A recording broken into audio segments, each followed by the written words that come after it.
Hey everybody, Roger Levin here with your Specialty Practice Production Pearl of the Week. So, do you want to be the dominant practice in your area? Can you be the dominant practice in your area? Well, the answer is you might not become the dominant practice in your area, but your goal should be to try to become the dominant practice in your area. And even if you don't make it, where you can one day say, we are the dominant practice in our area, this gives you an opportunity to increase referrals, production, and career satisfaction.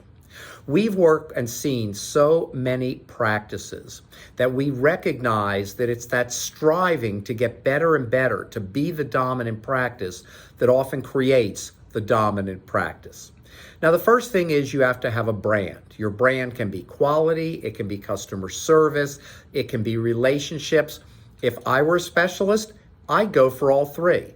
I would try to create a brand that says we have phenomenal quality, we will build great relationships with you through regular referral marketing contact, and we're going to give your patients and your office 5-star customer service. But you can't blow it by promoting that idea and then they call your office and the front desk person from the general practice doesn't get treated well by the front desk person in your office. So it has to be across the board real. Excellent quality, excellent relationships, excellent customer service.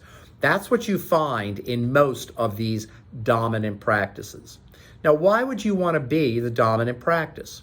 Because the dominant practice has an easier time getting more referrals.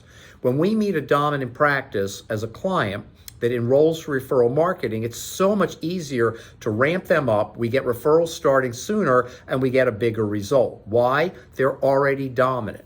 Now, if you're number 2 or number 3, that's okay if you're close.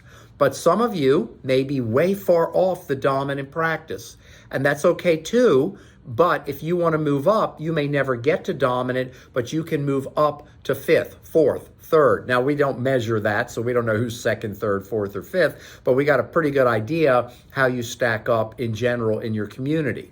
And you stack up by building great referral marketing, consistently carried out, but working toward excellence in quality, relationship, and 5-star customer service. If you can bring that together, you're going to move in that direction. Now, it might take you 2 years, 5 years, 10 years, 20 years to become the dominant practice, but in today's world, referring doctors are more open than ever before to changing who they work with, because we live in a world that's disconnected.